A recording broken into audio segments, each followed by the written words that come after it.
பிள்ளைகளோடு என்ன வார்த்தைகளை பேச போகிறீங்கிறத எங்களோடு பேசி அதற்கு ஸ்தோத்திரம். நான் இந்த பிள்ளைகளுக்கு சொல்லுகிறத நீ என் வாயிலிருந்து ஆண்டவர் திட்டமும் தெளிவாக வெளிப்படுத்தி பிடிக்கிறார்.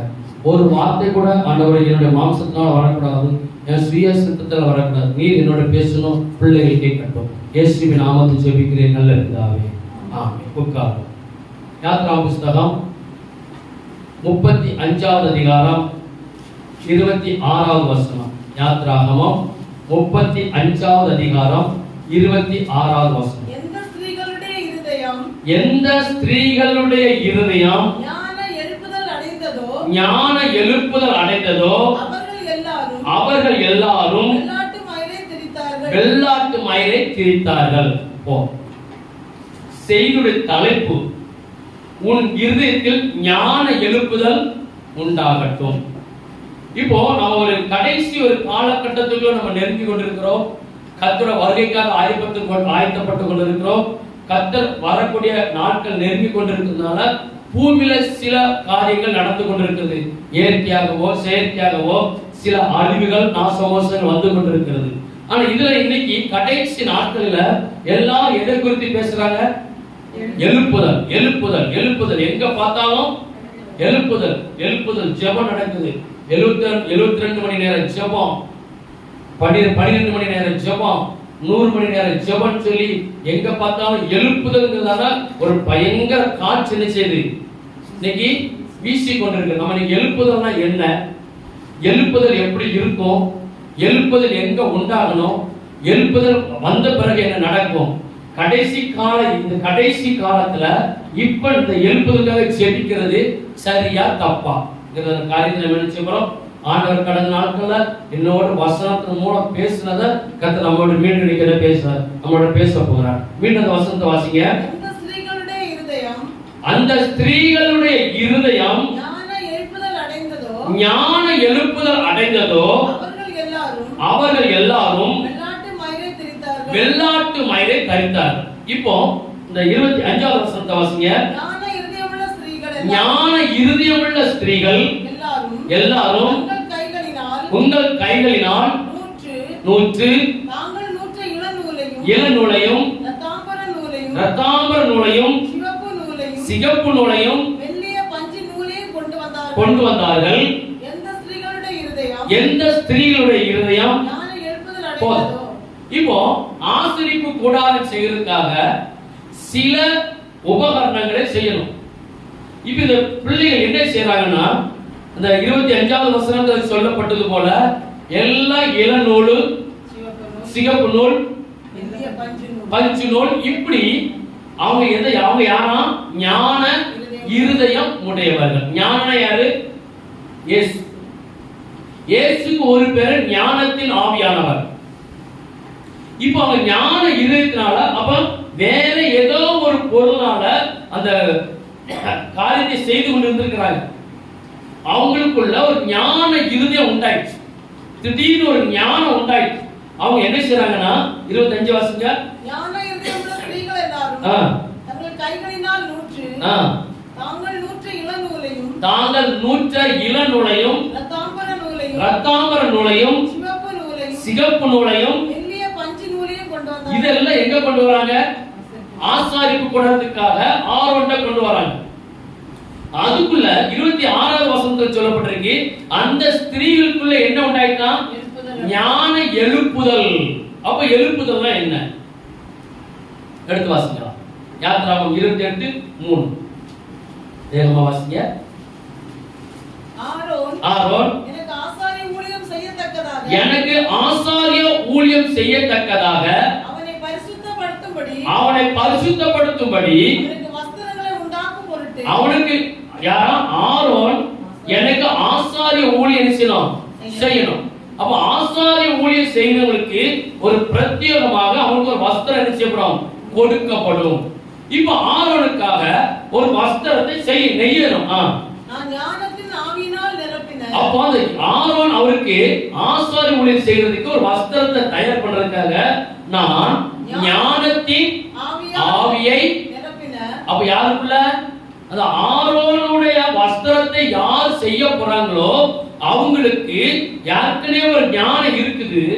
ஆனா கர்த்தர் சொல்கிறார், ஞானத்தின் ஆவியாகிய நான் அவனுக்குள்ள ஊற்றப்பட்டேன். ஊற்றப்பட்டதுனால அவருக்கு திடீர் ஒரு ஞானம் உண்டாயிடுச்சு. திடீர்னு ஒரு ஞானம் வந்ததுனால அவர் என்ன செய்றாரு? ஞானத்தின் ஆவியால் நிரப்பப்பட்டு வேகமான இதயமுள்ள யாவரோடும் நீ சொல்வாயாக.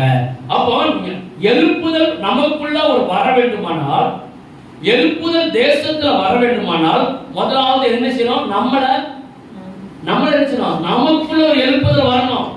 கர்த்தர் தெளிவாய் சொல்லி இருக்கிறார். இப்போ இவருக்கு ஒரு ஞானம் உண்டாயிடுச்சு. இப்ப சாலமோன் ராஜபாரம் பண்ணிட்டு இருக்கும்போது சொன்னார், ஆண்டவர் எனக்கு சிறு பையனா இருக்கேன், எனக்கு ஒண்ணுமே தேசத்தை பத்தி தெரியாது, நான் போக்குவரத்துமா இருக்கேன், நீங்க தான் எனக்கு என்ன செய்யணும்? ஞானத்தை தாரணும்னு சொல்லி கேட்டார். உடனே கர்த்தர் ஞானத்தை கொடுத்தார். ஞானத்தின் ஆவியானவராய் சாலமோனுக்கு செய்து உள்ள இறங்கினார். இப்போ ஒருத்தி 2 பேரும் ஒரே இடத்துல குழந்தைய பெற்றெடுத்தாங்க. ராத்திரி படுத்திருக்கும் போது ஒருத்தி உருண்டு படுக்கும் போது தெரிஞ்சிட்டு ஒரு பிள்ளை செத்து போச்சு. இன்னொரு பிள்ளை நல்லா இருக்கு. இவன் முழிச்சு பார்க்கா, தான் பிள்ளை இறந்ததை பார்த்துட்டு பிள்ளைய மாத்தி எரிச்சிடா போட்டாச்சு. காலையில் விடிஞ்சு பார்த்தா ஒருத்தி பிள்ளை செத்து கிடக்கு, ஒருத்தி பிள்ளை உயிரோடு இருக்கு. இவ சொல்றா செத்தது உன் பிள்ளை, உயிரோடு இருக்கிறது என் பிள்ளை. இவ சொல்றா உயிரோடு இருக்கிறது என் பிள்ளை, செத்தது உன் பிள்ளை. இப்ப 2 பேருக்கு சண்டை வந்துச்சு. அப்படித்தானே? இது ஒரு சரித்திரம். இப்ப அந்த 2 சண்டை கடைசியில் ஜட்ஜ்மெண்ட் எங்க போகுது? சாலமோன் ராஜாட்ட போகுது. சாலமோன் ராஜாவுல என்ன இருக்கு? ஞானத்தின் ஆவியானவர். கர்த்தர் சர்வ வியாபி. ஞானத்தின் ஆவியானவர் அவருக்கு இருக்கிறார். நல்ல மிகையான ஒரு ஞானம் உண்டாயிடுச்சு. இவர் சொல்லி தீர்ப்பு சொல்லி பார்க்கிறார். 2 என்ன செய்யல, கேட்கல. கடைசியில பார்த்தா ஞானம் எப்படி வேலை செய்து பாருங்க. அங்க பக்கத்துல இருக்கிற ஒருத்தரை கூப்பிட்டு அந்த பெரிய பட்டையை செய் எடுத்துட்டு வா, பட்டயத்தை எடுத்துட்டு வா. தீர்ப்பு எப்படி? இதான் ஞானம். பட்டயத்தை எடுத்துட்டு வா. பட்டயத்தை எடுத்துட்டு வந்தோடனே நான் 2 உயிரோடு செத்த பிள்ளை போகட்டும், உயிரோடு இருக்கிற பிள்ளைய நான் 2 கீறி ஆளுக்கு பாதி தாரேன்னு சொன்ன உடனே அந்த உண்மையான பிள்ளை பெற்றவளுக்கு இருந்துச்சு என்ன வந்துச்சு? அவ உடல் நடிக்கு போயிடுச்சு. அப்படி வேண்டாம், நீங்க அந்த பிள்ளை உயிரோடு இருக்கட்டும் ராஜாவே, நீங்க அவட்டே கொடுத்துருங்க. அந்த செத்தவ என்ன சொன்னா, அந்த செத்து போன தாய் எனக்கு வேண்டாம் உனக்கு வேண்டாம். இது நல்லா புரியணும். அந்த காலத்துல கிராமமா நீதி அரசர்கள் உண்டு. ஊர் தலைவர்கள், பஞ்சாயத்து தலைவர்கள் சின்ன விஷயத்தை முடிச்சு பார்ப்பாங்க. கடைசியில் எங்க போவோம்? அங்க போவோம். அவங்க கரெக்டா செய்வாங்க. அந்த நாட்களே ஒவ்வொரு ஆளுக்கும் ஞானத்தை கொடுப்பார். அவர் இல்ல எனக்கு வேண்டாம் உனக்கு வேண்டாம் 2 கீறி போட்டுக்கணும்னு அவர் சொல்றாரு, இதான் உன் பிள்ளைய கொண்டு போச்சு. அப்ப அவருக்கு இருந்தது என்னது? ஞானம். இதே போல ஆசாரியன் வஸ்திரம் தரிக்கிறதுக்கு சரி ரெடி பண்றதுக்கு அது எல்லாருக்கும் செய்ய முடியாது. எல்லாரும் அந்த வஸ்திரத்துக்கு செய்யறதுக்கு தகுதி இல்லைன்னு சொல்லி ஒரு சில பேரை தெரிந்து கொண்டு அவங்களுக்குள்ள ஞானத்தை கொடுத்தார். ஞானத்தின் ஆவியானவர். இப்ப நமக்கும் சில நேரம் ஞானம் இருக்காது. எங்க எப்படி பேசணும், எந்த சூழல் எப்படி பேசணும், என்ன பேசணும்னு நமக்கு என்ன செய்யாது. நமக்கு சில பேர் மருத்துவமனையில போய் சில ஆட்களை பார்க்க போவோம், அப்படிதானே? அவங்க என்ன பேசுறது நமக்கு தெரியும். நம்ம அங்க போய் வாயை என்ன செய்யறது இல்ல, வாயை சும்மா வைக்கிறது இல்ல. அவங்க பெட்ல படுத்துக்கிறது ஒண்ணு மரண போராட்டம் இல்ல, ஏதோ ஒரு சூழ்நிலை அவங்க கஷ்டப்படுவாங்க. பல ஆயிரம் செலவு பண்ணிட்டு அவங்க வீட்டுக்கு நம்ம எப்போ போவோம், எப்போ சுகமாகும் சொல்லி அவங்க காத்து கிடப்பாங்க. உண்மையிலேயே டாக்டருக்கு தெரியும் இந்த பேஷண்ட் நிலைமை இப்படிதான் இருக்குன்னு சொல்லி. ஆனா டாக்டர் என்ன செய்ய மாட்டாங்க, சொல்ல மாட்டாங்க. ஆனா இந்த பார்க்க போகுது 2 பேக்கலாண்டு போகும்போதுங்க 2 வாங்கி என்ன செய்யாது, அங்க போய் சும்மா இருக்காது. அது கால் மாட்டுல உட்காந்துக்கிட்டு, ஒண்ணு கால் மாட்டுக்குள்ள உட்காந்து, ஒண்ணு தலைப்பு மாட்டுக்குள்ள உட்காந்து பார்க்க போனது போய் அவங்க மனசுல அதிர்ச்சி வரப்படுற ஒரு செய்தி சொல்லுவாங்க பாருங்க. அதுல இருந்து அவங்களுக்கு இந்த பல்ஸ் என்ன செய்யும், அந்த மானிட்டர்ல ஓடிக்கிட்டே இருக்கும். அது வரைக்கும் நார்மலா இருக்கும். நர்ஸ் பார்த்துட்டு நார்மல் ரிப்போர்ட் இருப்பா. இந்த 2 பையன் உள்ள பேச்சு வெளியில பேர் பாருங்க, அந்த பல்ஸ் எப்படி இருக்கும். நமக்கு என்ன வேணும், என்ன வேணும்? இதுக்கு தான் சில நேரத்துல டாக்டர் சொல்லுவாங்க, ஒரு குறிப்பிட்ட நேரத்துல பார்த்துட்டு போய் யாரும் வரப்ப ஓடி கூடாது, ஓடி கடந்த நாட்கள்ல எனக்கு கையில் அடிபட்டு இருக்கும்போது டாக்டர் அவர் ஒரு சில காரியங்கள் சொன்னார், நீங்க எதெல்லாம் சாப்பிடணும் என்னெல்லாம் சாப்பிடணும் ஒரு சில காரியங்கள் சொன்னார். ஒரு சில பேர் வந்திருக்கும் போது நீங்க கண்டிப்பா அதை சாப்பிடக்கூடாது இதை சாப்பிடக்கூடாதுன்னு சொல்றாங்க. அப்போ நாங்க டாக்டரை பார்க்கும்போது சில பேர் இப்படி சொல்றாங்க, என்ன இதுக்கு தான் பேசல யாரையும் பார்க்க நான் ஒன்றும் அனுமதி கொடுக்க மாட்டேன். அவர் சொன்ன கருத்தை தான், இதுக்கு தான் பேஷண்ட் பார்க்கறதுக்கு உள்ள அனுமதி கிடையாது. அவங்க சுகமாகி வீட்டுக்கு வர வரைக்கும் யாரும் வரக்கூடாது, நான் இன்னைக்கு போர்டு வைக்க போறேன் அப்படின்னாரு. நான் டாக்டரா பார்க்க வர்றவங்க டாக்டரா? ஏன்னா நமக்கு சில காரியங்கள்ல சில சூழ்நிலைகள் நமக்கு என்ன செய்யும் நமக்கு என்ன செய்யாது தெரியாது. நம்ம திகைச்சுமே தான் இருப்போம் சிலங்க. ஆனா சில ஆலோசனை அது நமக்கு தவறுதான் என்ன செய்யும் நமக்கு வரும். இப்போ பாருங்க, அவங்களுக்குள்ள ஒரு ஞான எழுப்புதல் உண்டாயிடுச்சு. அப்ப எழுப்புதல் வேதத்துல என்ன செய்யுது இருக்கு. இன்னைக்கு காலகாலத்துல எழுப்புதல் என்றால் என்ன? எழுப்புதல் என்பது உயிர்ப்பித்தல், மறுமலர்ச்சி. அதுக்கு இங்கிலீஷ்ல என்ன பேரு? ரிவைவல். அப்படிதானே? எழுப்புதல்னா ரிவைவல். ரிவைவல்னா உயிர்ப்பித்தல். இன்னொன்னு அது பேர் மறுமலர்ச்சி. உயிர்ப்பித்தல் என்னது சொல்லுங்க? உயிர்ப்பித்தல், ஒருத்தர் ஒரு மரண தருவாயில இருக்கிறாங்க. இப்போ ஒரு நம்ம வேதத்துல பாக்குறோமே, ஒரு சிறு பிள்ளை மரிச்சு போயிருக்கு. ஏசு அந்த சிறு பிள்ளை கையை பார்த்து நினைஞ்சாரு, சிறு பெண்ணே நீ எழுந்திரு. அப்ப அந்த பிள்ளைக்கு என்ன கொடுத்துட்டாரு? ஒரு மறுமலர்ச்சி, உயிர்ப்பித்தல். அதுக்கு பேர் என்னது? எழுப்புதல். நீ எழுப்புதலுக்கு அர்த்தமே தெரியாமல் நடந்து கொண்டிருக்கிறது. இப்ப பாருங்க, ஏசாயா தீர்க்கதரிசி புத்தகம் முதல் நம்ம 2 எழுப்புதல் பார்த்துக்கிறோம், பார்க்க போறோம். ஒன்னு உயிர்ப்பித்தல், முதல் எழுப்புதல் உயிர்ப்பித்தல். இரண்டாவது எழுப்புதல் சுவிசேஷம் அறிவித்தல். இதான் தேசத்துல எழுப்புதல். முதல் என்னது? உயிர்ப்பிக்கிறது, மறுமலர்ச்சி கொடுக்கணும். இப்ப சில பேர் இந்த பூமியில பாருங்க, ஆவிக்குரிய ஜீவிதத்துல வளர்ந்திருப்பாங்க, ஆவிக்குரிய விசுவாச பிள்ளைகள் இருந்திருப்பாங்க, தேவனோடு இணைக்கப்பட்டிருப்பாங்க.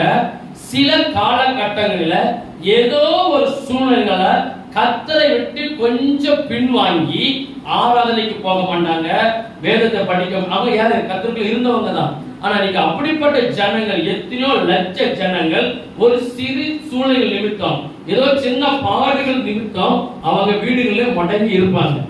அவங்களுக்கு நம்ம என்ன செய்யணும்? போய் என்ன செய்யணும்? உயிர் மீட்சி கொடுக்கணும், ரெவலேஷன். அவங்களுக்குள்ள நீங்க ஏன் இப்படி இருக்கீங்க, அப்படி இருக்கக்கூடாது, நீங்க மீண்டும் வாங்கன்னு சொல்லி அவங்களுக்குள்ள சில காரியங்களை நம்ம பகிர்ந்து கொடுத்து அவங்கள மறுபடியும் என்ன செய்யணும்? ஆண்டவருக்குள்ள வழி நடத்தி. இது ஒரு எழுப்புதல். இரண்டாவது சுவிசேஷம் அறிவிக்கப்படுதல். இப்படி காலகட்டங்கள்ல எழுப்புதல் வரனா சுவிசேஷம் அறிவிக்கப்படணும். சுவிசேஷம் எங்க அறிவிக்கப்படணும்னா, இயேசுவை இதுவரைக்கும் அறிவிக்கப்படாத இடங்களில் பேசணும், அறிவிக்கணும். அந்த பகுதியில அறிவிக்கப்படும் போது, இயேசுவை குறித்து கேள்விப்படும் போது, இயேசுவை சொந்த ரட்சகரை ஏற்றுக்கொண்டு அந்த பகுதியில் உள்ள ஆலயங்களிலே அந்த பிள்ளைகள் உட்கார்ந்து அங்க கர்த்தரை ஆராதிக்க தொடங்கும் போது அங்க என்ன உண்டாகும்? இதுதான் 2 விதமான எழுப்புதல். முதல் எழுப்புதலை பார்ப்போம், உயிர் மீட்சி. ஏசாயா தீர்க்கதரிசி புத்தகம் 57வது அதிகாரம் 15வது வசனமும் 18வது வசனமும். நித்தியவாசியும் பரிசுத்தர் என்கிற நாமம் உள்ளவருமாகிய. நல்ல கவனிக்கணும். நித்தியவாசியும் பரிசுத்தர் என்கிற நாமம் உள்ளவருமாகிய, நாமம் உள்ளவர்கள் என்பமாகிய மகத்துவமும் உன்னதமானவர் சொல்லுகிறார். உன்னதம்னா பரலோகத்துல வீற்றிருக்கிறவர் சொல்லுகிறார். உன்னதத்திலும் பரிசுத்த ஸ்தலத்திலும் வாசம் பண்ணுகிற நான், நல்ல கவனிக்கணும், பணிந்தவர்களின் ஆவியையும் உயிர்ப்பிக்கிறதுக்கும் நொறுங்குண்டு கிடக்கிற இருதயத்தை உயிர்ப்பிக்கிறதுக்கும் நொறுங்குண்டு பணிந்த ஆவி உள்ளவரிடத்தில் வாசம் பண்ணுகிறேன். இயேசு என்ன சொல்றார்? தேவன் என்ன சொல்கிறார்? நொறுங்குண்டு. அவங்க பணிந்து, ஒரு காலத்துல இயேசுவை ஏற்றுக்கொண்டாங்க, இயேசுக்கால் வைராக்கியமா இருந்தாங்க, இயேசுவுக்காய் ஊழியம் செய்தாங்க, இயேசுவை குறித்து நல்ல அறிவிப்பு செய்தாங்க. ஒரு சில காலகட்டங்களினால், ஒரு சில சூழ்நிலைகளால் அப்பேற்பட்ட ஊழியக்காரங்களாலும் சரி, அவங்க விசுவாசிகளாலும் சரி, அவங்க எப்படி இருக்காங்கன்னா நொறுங்குண்டு, சொல்லுங்க வசனம் என்ன சொல்லப்பட்டிருக்கு? நொறுங்குண்டு. அவங்க அப்படியே மனம் உடைஞ்சி எதுக்காக இருக்காங்கன்னு தெரியாது. சில நிறைய ஊழியக்காரர்களுக்கு அப்படி இருக்கிறாங்க, விசுவாச பிள்ளைகளுக்கு அப்படி இருக்கிறாங்க. நம்ம நிறைய சபைகளை பார்த்தா தெரியும், ஏதோ ஒரு சூழ்நிலை அவங்க வெளியில வர முடியாதபடிக்கு, மீண்டும் ஆண்டவரோடு இணங்க கூடாதபடிக்கு நிறைய குடும்பங்கள் தவிச்சு கொண்டிருக்கு. அவர் சொல்ற அவங்க கூட தான் நான் நினைக்கிறேன், நான் வாசம் பண்ணுகிறேன். அப்போ இன்னொரு வசனத்தை எடுத்து வாசிங்க, சங்கீதம் 34:18. சங்கீதம் 34:18. நொறுங்குண்ட இருதயம் உள்ளவர்களுக்கு கர்த்தர் சமீபமாய் இருந்து நறுங்குண்ட ஆவியுள்ளவர்களை ரட்சிக்கிறார். நறுங்குண்ட ஆவி உள்ளவர்களை ரட்சிக்கிறார். ரட்சிக்கிறார் அர்த்தம் உயிர்ப்பிக்கிறார், மறுமலர்ச்சியை கொடுக்கிறார். இதான் எழுப்புதல். எழுப்புதல்ங்கிறது என்ன செய்யுமா? நறுங்குண்டும் நொறுங்குண்டும்.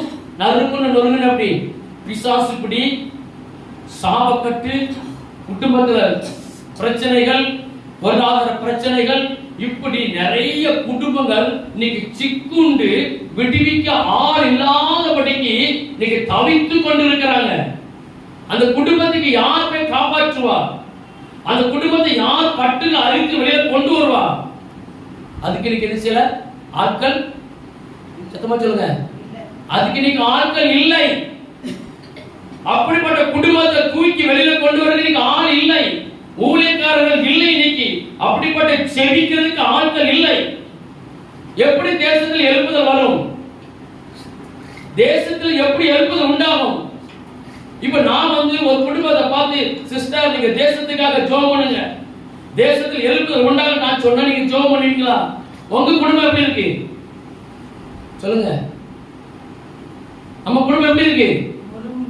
நொறுங்குண்ட நறுங்குண்ட எழுத முடியாம கிடக்கு. அவங்களை தூக்கி விட்டு, அவங்களை சரி பண்ணி, அவங்களை எல்லாம் ஒழுங்குபடுத்தி, அவங்க மறுபடியும் அந்த ட்ராக்ல ஓட வச்சா அவங்க என்ன செய்வாங்க? என்ன செய்வாங்க? ஜோம் பண்ணுவாங்க. நீங்க நிறைய ட்ரெயின், ரயில்வே ட்ராக் விட்டு எங்க கிடக்கு? கீழே கிடக்கு. அடுத்தல ஏற முடியல. ஆனா தேசத்தில் என்ன வேணும்? என்ன வேணும்? வருமா? வருமா?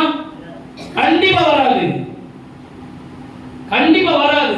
இப்ப கடைசி காலத்துல சத்துரு பயங்கரமா அவன் திட்டத்தை போட்டு இருக்கிறான். எழுப்புதலுக்காக ஜெபம் பண்ணு, எழுப்புதலுக்காக ஜெபம் பண்ணு. எழுப்புதல் எங்க வரும்? முதலாவது நறுங்குண்டும் நொறுங்குண்டும் சிக்குண்டு கட்டுண்டு பாடுகள் கஷ்டங்கள்ல ஒவ்வொரு குடும்பம் சீரழிந்து கொண்டிருக்கிறது. ஆள் இல்ல, தூக்கி விட ஆள் இல்ல. என்னை யார் காப்பாற்றுவா? ஆமாவா இல்லையா? சத்தமா சொல்லுங்க, ஆமாவா இல்லையா? நீங்க பதில் சொல்லணும்னா நீங்க இருக்கிற குடும்பத்தை அவ்வளவு பேர் நான் சொல்லி கொடுத்துருவேன். யார் யாரும் நறுங்குண்டு நொறுங்குண்டு கிடந்தீங்க, இப்ப உங்க கத்தர் எப்படி உங்க வச்சிருக்கிறாங்கிறத. ஆனா இதுக்குதான் எழுப்புதல் தேவை. இப்படிப்பட்ட ஆட்களை இனம் கண்டுபிடிச்சு, இப்படிப்பட்ட ஆட்களுக்கு போராடி ஜெபிச்சு அவங்களை சரி பண்ணி மறுபடியும் அவங்க வாழ்க்கையில என்ன செய்யணுமா? ஓட விடணும். அப்ப அவங்க அடுத்தவங்களுக்காக என்ன செய்வாங்க? ஜெபிப்பாங்க. இன்னொரு வசனத்தை வாசிக்கலாம். 147வது சங்கீதம் 3வது வசனம். 147:3. இருதயம் நொறுங்குண்டவர்களை குணம் அடுத்ததா இருதயத்தை நொறுங்குண்டு அவங்களே என்ன செய்யறான்? குணமாக்குகிறார். அவருடைய காயங்களை கட்டுகிறார். இதான் என்னது? மறுமலர்ச்சி கொடுக்கிறது. மறுமலர்ச்சிங்கிறது உயிர்ப்பித்தல். உயிர்ப்பித்தல்ங்கிறது எழுப்புதல். அப்போ அவர் நறுங்குண்டவர்கள் என்ன செய்யறான்? அதுமாதிரி வசனம் சொல்லப்பட்டிருக்கு, நறுங்குண்ட நொறுங்குண்ட இருதயத்தை நீர் புறக்கணிக்க மாட்டார். இன்னைக்கு நிறைய பிள்ளைகள் நல்ல சமாதான இயேசு நம்ம கேள்விப்பட்டிருக்கிறோம். ஒருத்தர் கீழே விழுந்து கிடக்கான், கல்லட்ட மாட்டி 2 பேர் நினைச்சாங்க, நினைச்சாங்க 2 பேர் விலகி போனாங்க. அது எடுத்துக்காட்டு சொல்லப்பட்டிருக்கு. இயேசு போகும்போது அவனை நினைச்சார், பார்த்து அவன் காயத்தை கட்டி அவனுக்கு எண்ணெய் பூசி சொந்த வாகனத்துல ஏற்றி சத்திரத்தை கொண்டு இறக்கி சத்திரக்காரனுக்கு ரூபாயை கொடுத்து நான் திரும்பி வருவேன் வரைக்கும் அவனை என்ன செய்யணும், அவன் என்ன செய்யணும், பாதுகாத்து பராமரி. நான் தந்த காசு போதாதுன்னா நான் திரும்பி வரும்போது அவன் மீதி பேலன்ஸ் நான் தாரேன். ஹல்லேலூயா. இதுக்கு பேர் என்ன பேரு? இதுக்கு பேர் என்ன பேரு? உயிர் மீட்சி. உயிர் மீட்சிக்கு இன்னொரு பேர் என்னது? மறுமலர்ச்சி. மறுமலர்ச்சிக்கு இன்னொரு பேர் என்னது? எழுப்புதல். எழுப்புதலுக்கு விவரம் அர்த்தம் புரிஞ்சுக்கிட்டா நீங்க எதுக்காக ஜெபிக்கணும்? எதுக்கு நான் என்ன கத்தனை நேற்று இரவு முந்தா நாள் கத்தனை பேசி கொண்டிருந்தா உங்ககிட்ட பேசுற லூக்கான சுவிசேஷம் 4வது அதிகாரம் ஏசாயா 61:1 வாசிங்க. ஏசாயா 61:1.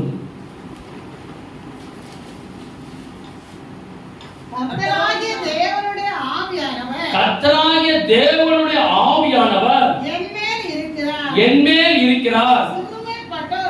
சிறுமைப்பட்டவர்களுக்கு சுவிசேஷத்தை அறிவி. யாருக்கு சுவிசேஷம் அறிவிக்கணும்? சிறுமைப்பட்டவர்களுக்கு சுவிசேஷத்தை அறிவிக்க கர்த்தர் என்னை அபிஷேகம் பண்ணினார்.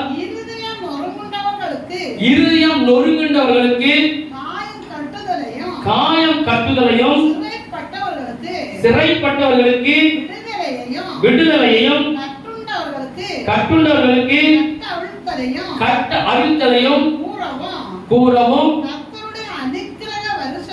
கர்த்தருடைய அனுக்கிரகங்களது இரக்கத்தின் வருஷத்தையும் நம்முடைய தேவன் நீதியும் சரிகட்டும் நாளையும் கூறவும் துயரப்பட்ட அனைவருக்கும் ஆறுதல் செய்யவும் சீயோனிலே துயரப்பட்டவர்களை சீர்படுத்தவும் சாம்பலுக்கு பதிலாக சிங்காரத்தையும் துயரத்துக்கு பதிலாக ஆனந்த தைலத்தையும். அப்ப யாராங்க இருக்கிறாங்களா? ஒடுங்கின ஆவி, சிறுமப்பட்டவர்கள், துயரப்பட்டவர்கள், கட்டுண்டவர்கள், வேற அவ்வளவு ஒரு லிஸ்டே இருக்குது. இவங்கெல்லாம் யார் காப்பாத்துவா? அத சொல்றார், கர்த்தருடைய ஆவியானவர் என்மேல் இருக்கிறார். கட்டுண்டவர்கள் என்ன செய்யுங்க? விடுதலை ஆக்கு. கட்டுண்டவர்களை, கட்டுப்பட்ட இருக்கிறவர்களை விடுதலை ஆக்குங்கள். அவங்களுக்கு ஒரு உயிர் மீட்சியை கொடுங்க. அவங்களுக்கு மறுமலர்ச்சி உண்டாகட்டும். அவங்க ஆட்டோமேட்டிக்கா என்ன செய்யறாங்க? அடுத்தவங்கள்ட்ட போய் நான் செய்த நன்மை, நான் வாங்கின நன்மை, நான் இப்படி இருந்தேன், எனக்கு இவ்வளவு கஷ்டத்துல இருந்தேன், எனக்கு நான் இந்த சபைக்கு போனேன், இல்ல இந்த ஒழுங்காட்ட போனேன், அவர் எனக்காக பொறுப்படுத்தி ஜோம் பண்ணி எனக்கு மீண்டும் சரியா என்னை சரி பண்ணி இருக்காருன்னா ஒரு 4 பேர்கிட்ட சொன்னா அந்த 4 பேர் எங்க போவாங்க? 4 பேர் எங்க போவாங்க? எங்க போவாங்க? இன்னும் 4 பேர்கிட்ட போய் சொல்லுவாங்க. அவங்க உடனே சபைக்கு போவாங்க, அங்க போய் ஜோம் பண்ண போவாங்க, அங்க போய் ஜோம் பண்ண அந்த 4 பேருக்கு விடுதலை ஆயிடும். அந்த 4 8 ஆகும், 8 16 ஆகும், 16 32 ஆகும். அது எப்படி நிச்சயம்? இது என்ன உண்டாகும்? இது சிம்பிள். இது தெரியாம முட்டு போட்டுக்கிட்டு 2 கையை விரிச்சுக்கிட்டு தேசத்துக்கு எழுப்புதல் வரும்னா ஈர விரவை கொண்டு பத்த வச்சா ஈர விரவு எரியுமா? எரிமாரியா? ஈர விரவன்னு தெரிஞ்சிருந்து பூன்னு போட்டு கொலவப்பட்டு போதுன்னா உன் கண்ணுல தான் கண்ணீர் வர மாட்டார. அந்த விரவு அனலும் இல்லாமல் குளிர் இல்லாமல் அப்படியே கிடக்கும். நீங்க தேசத்து ஜனங்கள் எப்படி இருக்கிறாங்க? அனலும் இல்லாமல். எதுக்கு? கட்டு, பாடு, துயரம், ஒட்டிங்க நெருக்கமான ஆத்துமான்னு சொல்லப்பட்டிருக்கு. இதெல்லாம் விடுவிக்கிறதுக்கு ஆள் இல்லை. ஆனா ஜெபம் எப்படி இருக்கு? இன்னும் பின்னால ஒரே அவளுக்கு முடிச்சிடக்கூடாது. இன்னும் பின்னால லூக்கா 4வது அதிகாரம் 18வது வசனம். கர்த்தருடைய ஆவியானவர், அது படிச்சிட்டோமா? கர்த்தருடைய ஆவியானவர் என்மேல் இருக்கிறார். தரித்திரருக்கு சுவிசேஷத்தை பிரசங்கிக்கும்படி என்னை அபிஷேகம் பண்ணினார். இருதயம் நறுங்குண்டவர்களை குணமாக்கவும் சிறைப்பட்டவர்களுக்கு விடுதலையையும் குருடருக்கு பார்வையையும் பிரசித்தப்படுத்தவும் நொறுங்குண்டவர்களை விடுதலையாக்கவும் போதும். இந்த மாதிரி ஆட்களை நீ பார்த்து செலக்ஷன் பண்ணி இந்த மாதிரி ஆட்களுக்கு ஒரு உயிர்மீச்சு கொடுத்து ஒரு மறுமலர்ச்சி கொடுத்து ஒரு கட்டுகளை உடைச்சி பாருங்க என்ன இது சாவையா வந்துச்சு, ஏன் என்ன காரணம் என்ன நடந்து விசாரிச்சு அவங்களுக்கு கவுன்சிலிங் கொடுத்து அவங்கள முழு ஆளா அவங்க நொந்து நொறுங்கி அப்படியே கட்டப்பாங்க. எத்தனை குடும்பம் இன்னைக்கு வெளியில வர முடியாமல் இன்னைக்கு அப்படியே சீர்கட்டு விட்டுவிக்கிற ஆள் இல்லாதபடியால் ஜனங்கள் என்ன செய்யறாங்க, ஒடுங்கி போய் இருக்கிறாங்க. விட்டுவிக்க ஆள் இல்ல, விட்டுவிக்க ஆள் இல்ல. இன்னைக்கு தேசத்துல அதுக்காக ஜெபிக்க ஆள் இல்ல. அதுக்காக கர்த்தர் வரங்களை கொடுக்கிறார், தாளங்களை கொடுக்கிறார், கிருபைகளை கொடுக்கிறார். ஆனா சில ஊழியக்காரங்க என்ன செய்றாங்க, இந்த ஊழியம் எனக்கு வேண்டாம், இந்த ஊழியம் எனக்கு வேண்டாம், இது கஷ்டம், இது பாடு, இது துன்பம், இது நமக்கு காணிக்கிறது ஒண்ணும் தெரியாது. ஜெபம் விடுதலை ஆகிற வரைக்கும் தோத்திரம் தோத்திரம் ஆமென் போட்டுட்டு இருக்கோம். விடுதலை ஆனவர் எழுந்துரும், இந்த ஆடு ஓடி போயிடும். அடுத்தெல்லாம் அந்த மேய்ப்பன் அது ஒரு கீரை கட்டை வச்சுட்டு வாவான்னு கூட ஆரம்பிச்சாது. அதனால நிறைய நிச்சயம் பண்ணாங்க, இந்த ஒளிக்கு வரைய மாட்டாங்க, கட்டுடல் விடுதலை வரைய மாட்டாங்க. விடுதலைக்காக ஜெபிக்கிற ஊழியர்கள் ஜெபிக்கணும் நிச்சயம் பண்ணாங்க. மேயிற மாட்ட மெனக்கட்ட மாடு நிச்சயமா அதான்டா பசங்க இருக்குன்னா நான் சொல்லல, நம்ம லைன்ல ஓடிட்டு நான் நிப்பாட்டிட்டாங்க. அது நிச்சயம் அது நியாயம். அதே போல நிறைய ஊழியர்களாலும் சரி விசுவாசிகளாலும் சரி நீ கட்டுண்டர்கள் விடுதலை ஆக்குறதுக்கு நீங்க ஆள் இல்லை. கர்த்தருடைய தேவ சமூகத்துல போராடுறதுக்கு ஆள் இல்லை.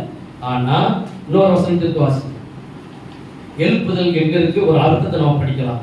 லூக்கான சுவிசேஷம் 15வது அதிகாரம் 12 முதல் 21 வரைக்கும். அவர்களில் இளையவன் தகப்பனை நோக்கி, தகப்பனே, ஆஸ்தியில் எனக்கு வரும் பங்கு எனக்கு தர வேண்டும் என்றான். அந்தபடி அவன் அவர்களுக்கு தன் ஆஸ்தியை பங்கிட்டு கொடுத்தான்.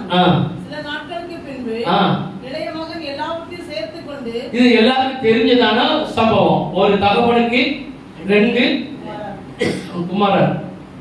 இளையவன் எழுதிட்டான், அப்பாட்ட போய் எனக்கு உண்டான எல்லா ஆஸ்தியும் எனக்கு பங்கு வச்சு தந்துருங்கன்னு சொல்லிட்டான். அவர் எவ்வளவோ சொல்லி பார்த்துருக்கிறாரு, அவர் கேட்கல. எனக்கு தந்தாதான் முடியும்னு சொல்லி ஆஸ்தியை பங்கு போட்டுட்டு எங்க போயிட்டான், தூர தேசத்துக்கு போயிட்டான். அங்க போய் பார்த்து கொடுத்த ஆஸ்தி எல்லாம் அழிச்சாச்சு. நமக்கு நேரம் சுருக்கமா நம்ம சொல்லிடுறோம். இப்போ அவன் என்ன செய்யறானா, தூர தேசத்துல போய் எல்லாவற்றையும் அழிச்சாச்சு. இப்ப அவனுக்கு என்ன செய்யுது, பஞ்சம் பசி, நம்ம எங்கிட்ட வேலைக்கு போலாமான்னு சொல்லி அவன் வேலை தேடி போறான். அங்க ஒரு பெரிய முதலாளி இருக்கிறார், அவர் நிறைய பன்னி வளர்க்கிறார். ஆமா இல்லையா? அவர் அந்த முதலாளிக்கு என்ன பன்னி பண்ண பெரிய பண்ணை வச்சிருக்கிறார். இங்க எல்லாரும் கோழியும் ஆடும் மாடும் வளர்க்கிற மாதிரி அவர் பெரிய பன்னி பண்ண வச்சிருக்கிறார். அவர் கேட்கிறாரு, நான் அவனுக்கு வேலை தரேன், என் பண்ணிய நீ மேய்க்கியா? அவன் பசி வறுமை ஏழ்மை ஆயிட்டான், ஒரு வழியில சரி பண்ணிய மேய்க்கன்னு சொல்லி பண்ணி மேய்க்கிற தொழில பெருஞ்சாச்சு சேதாச்சு. பண்ணிக்கு நல்ல குளுமையா என்ன கிடைக்கி, நல்ல தவிடு கிடைக்கி. இவன் அங்க போய் தவிட பண்ணிக்கு வச்சிட்டு இருக்கான், பசி.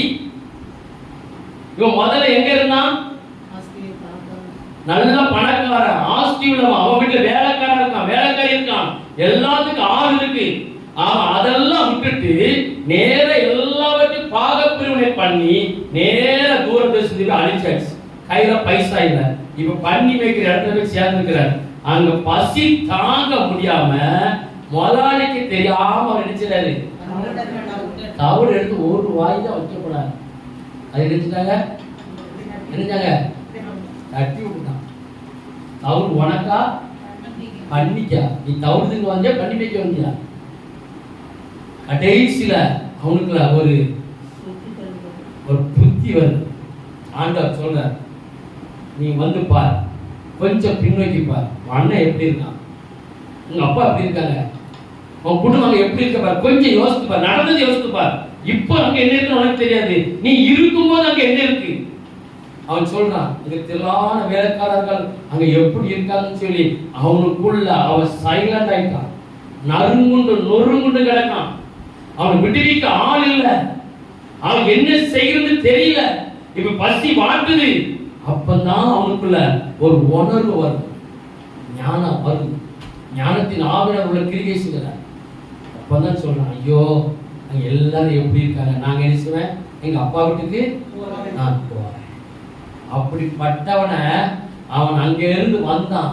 வந்த உடனே அப்பா நினைச்சாரு, சீ நாயா என் வீட்டுல நினைச்சாத வரன்னு சொன்னாரா, நீ எனக்கு பிள்ளை இல்லைன்னு சொன்னாரா, உனக்கு எனக்கு எந்த பாத்தீங்கன்னு சொன்னாரா, இல்ல. அப்ப அங்க இருந்து என் பிள்ளை எப்போ இங்க பிள்ளை ஓடி வந்த உடனே அந்த பிள்ளைக்கு என்ன கொடுத்தாரு, ஒரு உயிர் மீட்சி. வா வா, இதாங்கய்யா உபதேசம், இதாங்க ஊழியம், இதான் எழுப்புதல். அவன் ஓடி வந்து அவனை கெட்டி பிடிச்சு அணைத்து வீட்டுல கூட்டிட்டு போறான். வேலைக்காரனை கூப்பிடுறான், என் பிள்ளை எப்படி வந்திருக்கிறான், அவனுக்கு சேவ் பண்ணி விடு, அவனுக்கு குளிப்பாட்டு, நல்ல ட்ரெஸ் போட்டு. அவனுக்கு என்ன வந்துட்டு, ஒரு உயிர் மீட்சி, ஒரு மறுமலர்ச்சி. எங்க அப்பா மறுபடியும் நினைச்சாரு, இதாங்கய்யா எழுப்புதல். இப்ப அவனுக்கு எழுப்புதல் வந்துட்டா, மாற்றம் வந்துட்டா, மறுபடியும் தவப்ப எப்படி போயிடுச்சா. இப்படி தேசத்துல இனம் கண்டுபிடிச்சு நாம சரி பண்ணுவோம். ஆனால் முதல் எழுப்புதல் எங்க உண்டாகும், யாருக்கு முதல் எழுப்புதல் கொடுக்கணும், நறுமண்டும் நொறுங்குண்டும் சிறுமைப்பட்டும் ஒண்ணு இல்லாமல் தவிடுபடி ஆகி கிடக்கிற குடும்பத்தை கண்டுபிடிச்சு அவங்களுக்காக செவிச்சு மறுபடியும் அவங்களுக்கு புது ஒரு வாழ்வுகளை கொண்டு போனோம். இதான் அப்போ நமக்குள்ள ஒரு எழுப்புதல் வந்துட்டுனா, ஒரு மனுஷனுக்கு மனமாற்றம் வந்துட்டுனா, முதல்ல அவன் செய்யறது என்ன தெரியுமா, அவன் கர்த்தரோடு சேர்க்கப்படுகிறான். மனுஷனோட வாழ்க்கை மற்றவைகளோட மாறிடும், அவன் வாழ்க்கை சேஞ்ச் ஆயிடும். அவன் பின்மாற்றம் அடைஞ்சது அவனுக்கு நினைச்சு பார்த்து பாவத்தை அறிக்கை பண்ணு, மீண்டும் கர்த்தரோடு என்ன செய்யறான், சேர்க்கப்படுகிறான். பரிசுத்த ஆவியானவரோடு தாகத்தை தீர்த்துக் கொள்கிறான். இதுக்கு பேர் என்னது, ஒருத்தன் எழுப்புதல் மறுமலர்ச்சி வந்துட்டா பழைய பாவங்கள் நினைச்சிருவான், விட்டு விடுவான். அப்ப இன்னொரு வசனத்தை கூட வாசிக்கலாம், வெளிப்படுத்தல் வேகமா 2வது அதிகாரம் 5-4. முதல்ல 5 வாசிங்க, அதுக்கு ஒரு 4 வாசிங்க. வெளிப்படுத்தல் 2வது அதிகாரம். நீ இந்த நிலைமையில இருந்து நினைத்து ஆதியில் செய்த கிரியைகளை செய்வாய். நீ மன வருந்தி நீ எந்த நிலையில இருந்து எப்படி விழுந்தா மறுபடியும் என்ன செய், சரி பண்ணு. இதே வசனம் தான் வெளிப்பாட்டுல நமக்கு சொல்லப்பட்டிருக்கு. 3வது அதிகாரம் 15-16 சொல்லப்பட்டிருக்கு. வாசிக்க வேண்டாம், நமக்கு ரொம்ப சுருக்கமா இருக்கு. அப்போ இவன் எந்த நிலைமையில இருந்து நீ விழுந்தாய், நம்ம எப்படி இருந்தோம், எப்படி விழுந்து போனோம், மறுபடியும் எப்படி நமக்கு தூக்கி நிறுத்தப்பட்டது. இது ஒரு எழுப்புதல். 2வது ஒரு எழுப்புதல் வாசிக்கலாம், வேகமா வாசிக்கலாம். மத்தேயு சுவிசேஷம். இது நறுங்குண்ட நொறுங்குண்டு கிடக்கிறதுக்கு எழுப்புதல். 3வது அதிகாரம் 7வது வசனமும் 8வது வசனமும். இல்ல 1 முதல் 8. மத்தேயு சுவிசேஷம் 3வது அதிகாரம் 1 முதல் 8 வரைக்கும். அந்நாட்களில் யோவான் ஸ்நானகன் வனாந்திரத்தில் வந்து மனம் திரும்புங்கள், பரலோக ராஜ்யம் சமீபித்திருக்கிறது பிரசங்கம் பண்ணினான். கர்த்தருக்கு வழியை ஆயத்தம் பண்ணுங்கள், அவருக்கு பாதைகளை செவ்வை பண்ணுங்கள் என்று வனாந்திரத்திலே சத்தம் உண்டென்று சொல்லப்பட்டவன் இவனே. ஆசியா 8 வரைக்கும் 8 வரைக்கும். இந்த யோவான் ஒட்டக மயில் உடைய தரித்து தன் அறையில் வார்க்கச்சையை கட்டிக் கொண்டிருந்தான். வெட்டுக்கிளியும் காட்டுத்தேனும் அவனுக்கு ஆகாரமாய் இருந்தது. அப்பொழுது எருசலேம் நகரத்தாரும் யூதேயா தேசத்தார் அனைவரும் யோர்தானுக்கு அடுத்த யாவரும் அவனிடத்தில் போய் இது சுவிசேஷம் சொல்றார். யாரு? யோவான். அங்க போய் சுவிசேஷம் சொன்ன உடனே அந்த பிள்ளையோட மன கண்கள் எல்லாம் திறக்கப்பட்டு விஷத்தை நல்லா அப்படி விட்டு வாசிங்க. தங்கள் பாவங்களை அறிக்கையிட்டு யோர்தான் நதியில் யாரு ஒரு நேரத்தில் எங்க இருந்தாங்க? இயேசுவை அறியல, ஏற்றுக்கொள்ளல, விக்கிரக ஆராதனைக்காரர்களாக இருந்தார்கள். யோவான் ஸ்நானகர் போய் சுவிசேஷத்தை அறிவிக்கிறார். அப்ப ஞானத்தின் ஆவியானவர் அப்படியே உள்ள இறங்கி யோவான் மூலம் பேசுறார். அங்க இருக்கிற ஜனங்கள் அவர் கொடுத்த சுவிசேஷத்தை கேட்ட உடனே ஓடி வந்து அவர் கையால ஞான ஸ்நானம், தெளிப்பா தொடைத்தலா மூழ்கியா? மூழ்கி. தொடைத்தலும் கிடையாது, தொடைத்தல் ஞானஸ்நானம் செல்லாது, தெளித்தல் ஞானஸ்நானம் செல்லாது. பிதா குமாரன் பரிசுத்த நாமத்தினால மூழ்கி ஞானஸ்நானம் எடுத்தா நமக்கு என்ன வந்துரும்? சொல்லுங்க, சத்தமா சொல்லுங்க. எனக்கு காது கேட்கல. எழுப்புதல். அல்லேலூயா. அப்ப நமக்கு நாம் வேதத்தின் அடிப்படையில் பேசிக் கொண்டிருக்கிறோம். அவன் யோவான் வந்த உடனே எல்லாம் ஞானஸ்நானம் எடுத்தாங்க. வாசிக்க விட்டதுல இருந்து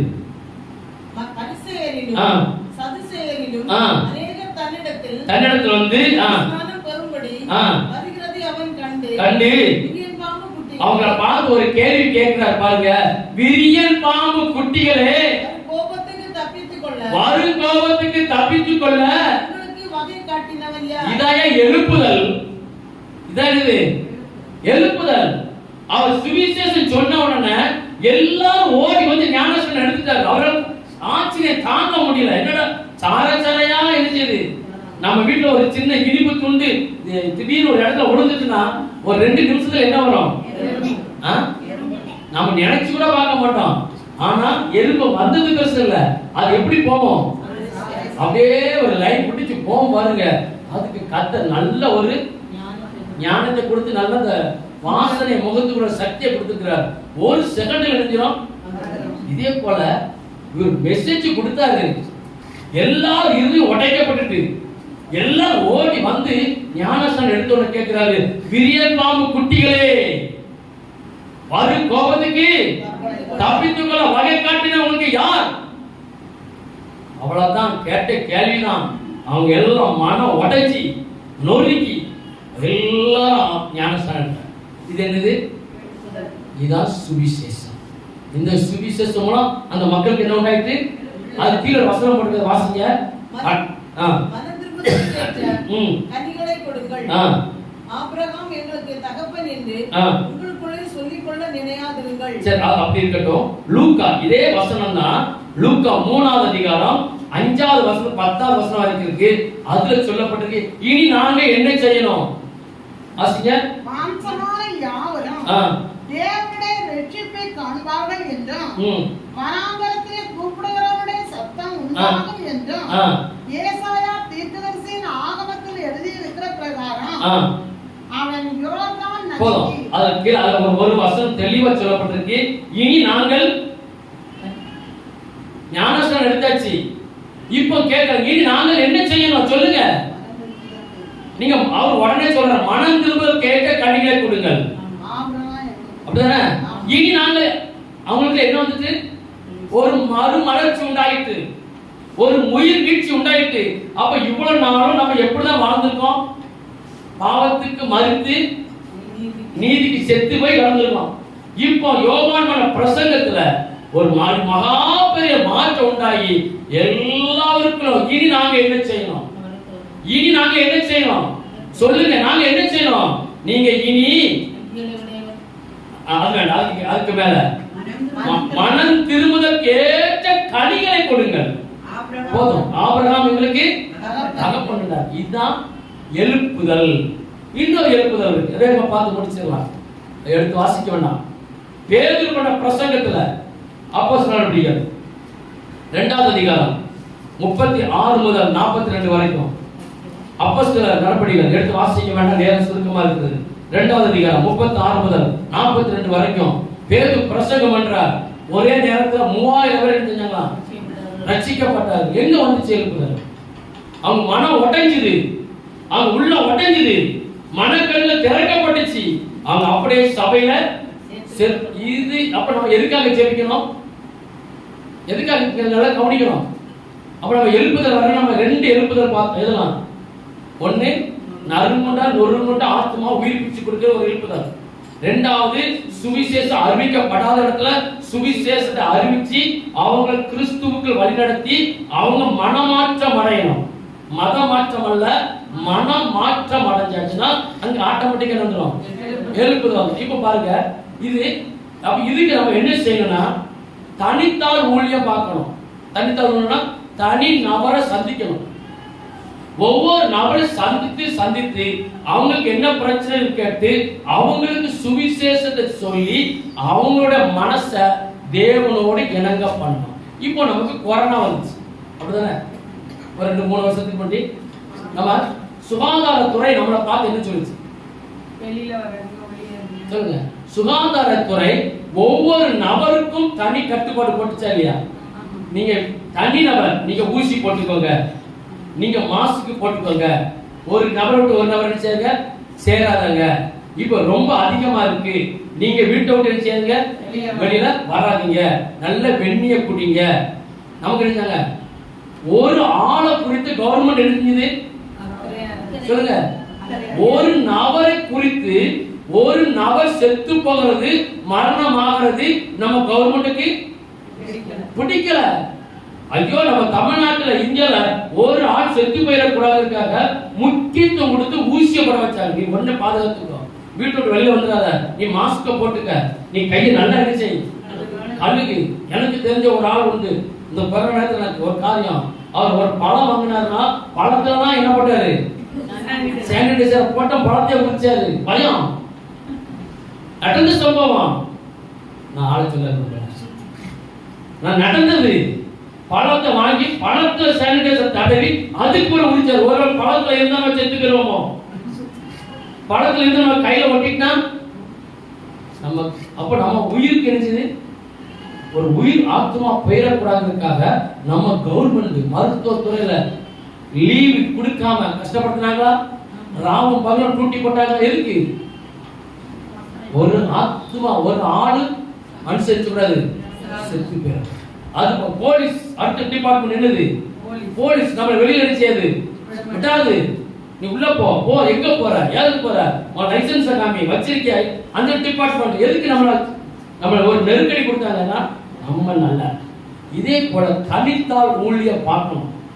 தனித்தனியா சுவிசேஷம் அறிவிச்சு அவங்க மனம் மாறிட்டாங்கன்னா ஆட்டோமேட்டிக்கா அடைஞ்சிடும், ஆட்டோமேட்டிக்கா எழுப்புதல் வந்துடும். இப்ப நமக்கு எழுப்புதல் வந்துட்டா ஒரு அடையாளம் என்ன? எடுத்து வாசிக்கணும். சங்கீதம் 1வது சங்கீதம் 1வது வசனம். துன்மார்க்கோட ஆலோசனை நடவாமலும் இந்த 3 இடத்துக்கு மனுஷன் என்ன செய்ய மாட்டாங்க? எழுப்புதல் வந்த பிறகு, மறுமலர்ச்சி வந்த பிறகு, சுவிசேஷம் அறிவிக்கப்பட்டு நம்ம மனக்கண்கள் திறந்த பிறகு 3 காரியத்துக்கு போக மாட்டாங்க. என்னெல்லாம்? துன்மார்க்கோட ஆலோசனைப்படி நடக்க மாட்டாங்க, பாவி உட்கார இடத்துல போய் உட்கார மாட்டாங்க, பரிகாசக்கார கூடுதல். ஏன்னா அவருக்கு என்ன வந்துச்சு? என்ன வந்துச்சு? இப்படி தேசத்துல அப்படி ஒரு கிராமத்துல, அப்படி 2 கிராமத்துல, 3 கிராமத்துல, அப்படி 4 கிராமத்துல அப்படி சேர்ந்து எல்லாரும் ஆயிட்டாங்கன்னா ஆட்டோமேட்டிக்கா அடைஞ்சிடும் எழுப்புதல். இன்னொரு வசனம் 84வது சங்கீதம் 10வது வசனம். 84 1000 நாளை பார்க்கிறோம், 1000 நாளை பார்க்கிறோம், உமது பிரகாரங்களில் செல்லும் ஒரே நாள் நல்லது. ஆகாமிய கூடாரங்களில் வாசமாய் இருப்பதை பார்க்கிறோம், தேவனுடைய ஆலயத்தில் நமக்குள்ள எழுப்புதல் வந்துட்டா எங்க போக மாட்டோமா? ஆகாமிய கூடாரம். ஆகாமிய இந்த உலகத்தில் பாவ செயல், தீயவர்கள் எல்லாம் விதைக்கிற ஆடம்பரங்கள், களியாட்டுகள், இப்படிப்பட்டதான எல்லா கூட்டத்துக்கும் நமக்கு எழுப்புதல் ஆட்டோமேட்டிக்கா நம்மளோட இணைஞ்சிடும். நம்மளோட அங்க போக மனசு வராது. இது வேண்டாம், இது நமக்கு போக கூடாது, இந்த ஸ்தலத்துக்கு போக கூடாது, அங்க போற தப்பு, இது செய்யறது தப்பு, அங்க போய் வாங்குறது தப்பு, நம்ம அங்க அப்படின்னு சொல்லி நமக்குள்ளே ஒரு வித்தியாசமான செயல்பாடு நினைச்சிடும். இப்படி எல்லாருக்கும் வந்துட்டா இந்திய தேசம் எப்படி ஆயிடும்? அதை விட்டுட்டு இப்ப கடைசி காலம் எழுப்புதல் ஆரம்பிச்சிருக்காங்க பாருங்க. ஆகாயத்துல சிலம்பம் பண்ணுதல். 1 கொரிந்தியர் 9:26 1 கொரிந்தியர் 9:26 வேகமா. ஆதலால் நான் நிச்சயம் இல்லாதவனாக ஓடேன், ஆகாயத்தை அடிக்கிறவனாக சிலம்பம். அப்ப சிலம்பம், இப்ப 2 பேர் சிலம்பம் கட்டுறது, சண்டை போட்டா எதிரி நினைச்சலாம். இப்ப நான் சிலம்பம் கட்டிருக்கேன்னா ஒரு எதிரி என்னை தாக்க வரணும்னு நினைச்சுவேன். அந்த சிலம்பு கொம்ப வச்சு நான் கற்றுக்கொண்ட கலைகளை வச்சு, நான் கற்றுக்கொண்ட அந்த சண்டை நுணுக்கங்களை வச்சு நான் எதிரி அடிப்பேன். அதை விட்டுட்டு ஒத்தையிலே சிலம்ப சண்டையில் ஆகாயத்துல போட்டு வீசினா எப்படி இருக்கும்? நானும் ஒரு வீரன் தான் சொல்லிட்டு சிலம்பு கொம்ப வச்சு நான் ஒத்தையிலே கலந்து சுத்துறேன்னு வச்சுக்கோங்க. என்னை போல முட்டாள் சொல்லுங்க, என்னை போல பைத்தியம். ஒண்ணு சிலம்பம் கட்டிருக்கேன்னா எதிரி அவனை அடிக்க வரணும், நான் அவனை அடிக்கணும். அதான் கலைகள். இதை விட்டுட்டு எழுப்புதல் சொல்லி நீ ஆகாயத்துல வந்து சிலம்பம் பண்ணி என்ன பிரயோஜனம்? நான் கேட்கிறேன். ஒண்ணும் கிடையாது. 72 மணி நேரம் ஜெபம், 100 மணி நேரம் ஜெபம், 12 மணி நேரம் ஜெபம், தேசத்துக்காக ஜெபம் பண்ணு. தேசம் சரிதான், ஜெபம் பண்ணு. அந்த ஜெபம் பண்ற குடும்பம் எப்படி இருக்குது சொல்லுங்க? நொறுங்குண்டும் நறுங்குண்டும் சிறுமைப்பட்டும் விடுவிக்கு ஆளாதபடிக்கு தவித்துக் கொண்டு இருக்கிறது. அவங்க எப்படி ஜெபம் பண்ண முடியும்? நான் சொல்றேன், ரைட்டா தப்பா? ரைட்டா தப்பா சொல்லுங்க. இது கடைசி காலத்துல பிசாசு கொடுக்கிற ஒரு ஞானம். நீ நறுங்குண்ட நொறுங்குன்னு ஜெபம் பண்ணிடாத, தனிப்பட்ட மர சுவிசேஷம் சொல்லிடாத. அவன் எல்லாம் இயேசு பக்கத்துல போயிருவான். நீ எழுப்புதுங்கிற முறையில ஒரு பெருந்திரவை கூட்டி வச்சு நீ ஜெபம் பண்ணி கொண்டே இரு. ஏன் வேலையை நான் நினைச்சிடறேன்? நீ இங்க ஒரு பக்கம் எழுப்புதல் ஜெபம் பண்ணிட்டு இரு. நான் என்ன செஞ்சிடறேன்? ஏன் திட்டத்தை அப்படியே நான் பக்கம் கொண்டு போயிடுறேன். நறுங்குண்ட நொறுங்குண்ட அந்த ஆள் கிடக்கும். சுவிசேஷம் அறிவிக்கப்படாது, சுவிசேஷம் போகாது. எல்லாரும் எடுத்துட்டு வெறும் முழங்கால் போட்டு தேசத்துக்காக ஜெபம் பண்ணிட்டே கிடக்க வேண்டியதான். ஆனா தேசத்துல சர்ப்பத்தின் வளம் எப்படி இருக்கும்? பெருசா. கர்த்தர் சொல்றான், 2 எழுப்புதல். ஒண்ணு நறுங்குண்ட நொறுங்குண்ட ஜனங்களை பண்ணு. அவன் மனமாற்றம் ஆடுவான், மன மலர்ச்சி உண்டாகும், அவன் ஆசீர்வதிக்கப்படுவான். சுவிசேஷம் சொல்லாத சுவிசேஷம் சொல்லி அவன் ரட்சிக்கப்படுவான். விரியன்மாம் குட்டிகள் எல்லாம் மறுபடியும் ஆலயத்துக்கு சேரும். அவன் ரட்சிக்கப்படுவாங்க, அவங்க ஆசீர்வாதவாங்க. ஆட்டோமேட்டிக் இந்த திசை போயிடும். வசனத்துக்கு விவரம் சொல்லல, 2 வசனத்தை நீங்க குறிச்சுக்கோங்க. யாத்திராகமம் 35வது அதிகாரம் 25 முதல் 35 வரைக்கும் அது முக்கியமான ஒரு வசனம் இருக்கு. 33, 35 சொல்லப்பட்டிருக்கு. யாத்திராகமம் 35வது அதிகாரத்துல 33வது வசனத்தை வாசிங்க. அவனுக்கு ஞானத்தையும் புத்தியையும் அருளி அவன் சகலவித வேலைகளையும் செய்யும்படி. அப்போ அந்த ஆசீர்வதிப்பு கூடாரத்துக்கு செய்யறதுக்கு கத்தறிஞரான் நல்ல ஞானத்தையும் அறிவையும் புத்தியும் கொடுத்திருக்கிறார். அதே போல கர்த்தருக்கு நமக்கு நினைச்சிருக்கிறார், ஞானத்தையும் அறிவையும் புத்தியும் நமக்கு தந்திருக்கிறார். 35வது வசனத்தில் நமக்கு அதே காரியம் கொஞ்சம் சுருக்கமாக சொல்லப்பட்டிருக்கு. அதையும் அவன் இருதயத்தை ஞானத்தினால் நான் நிரப்பினேன். அப்ப எழுப்புதல் வர்றதுக்கு நமக்கு என்ன வேணும்? ஞானம். இந்த இதுல வாசிங்க 33 படிச்ச மாதிரி ஞானத்தையும் புத்தியையும் அறிவையும். அப்போ தேசத்துல எழுப்புதல் வர்றதுக்கு ஜெபிக்கிறவனுக்கு என்ன வேணும்? ஞானம், அறிவு, புத்தி. இதுல 35ல தேவ ஞானம். இதெல்லாம் வாங்காம வச்சுட்டு நம்மளோட தேசத்துக்காக நம்ம 1000 மணி நேரம் ஜெபிச்சாலும் ஆகாயத்துல சிலம்பம் பண்றவர்களை போலதான் நம்ம இருப்போம். அப்படி இல்லை, நம்ம நொறுங்குண்ட பிள்ளைகளுக்காக ஜெபிப்போம். அந்த பிள்ளைகளை நம்ம விடுவிச்சு கொடுப்போம். சுவிசேஷ அறிவிக்கப்படாத நம்ம முறைப்படி சத்தியத்தை சத்தியமா பண்ணி நம்ம சுவிசேஷம் சொல்லி கொடுப்போம். அந்த பிள்ளைகள் ரட்சிக்கப்படுவாங்க. தேசத்துல பெரிய எழுப்புதல் உண்டாகும். நம்ம எல்லாரும் ஜெபம் பண்ணுவோம். பரிசுத்த ஆவியானவரே, நம்ம துதிக்கிறோம், ஸ்தோத்திரிக்கிறோம். தேவகுமாரன் இயேசுவே, எழுப்புதல்னா என்ன? எழுப்புதலை குறித்து எழுப்புதல் எப்படி உண்டாகும்? முதல் எழுப்புதல் எங்க வேணும், 2வது எழுப்புதல் எங்க வேணும் அப்படிங்கிற தெளிவா எங்களுக்கு கற்றுக் கொடுத்தது. அதற்கு ஸ்தோத்திரம். ஆண்டவர் இந்த வசனத்தின்படி நாங்கள் கற்று நடக்க எங்க தேசத்தில் மகா பெரிய எழுப்புதலையும் நாங்கள் காண ஆண்டவர் வருகைக்குள்ள எங்க இந்திய தேசம் தமிழ்நாடு அந்த பெரிய ஒரு எழுப்புதலோடு ஆண்டவருடைய வருகையில நாங்கள் சந்திக்கப்பட கிருபை பாராட்டும்படி ஜெபிக்கிறோம். தொடர்ந்து கிருபை இருக்கட்டும். இயேசுவின் நாமத்தில் ஜெபிக்கிறேன் நல்ல பிதாவே. ஆத்மாவே ஸ்தோத்திரி.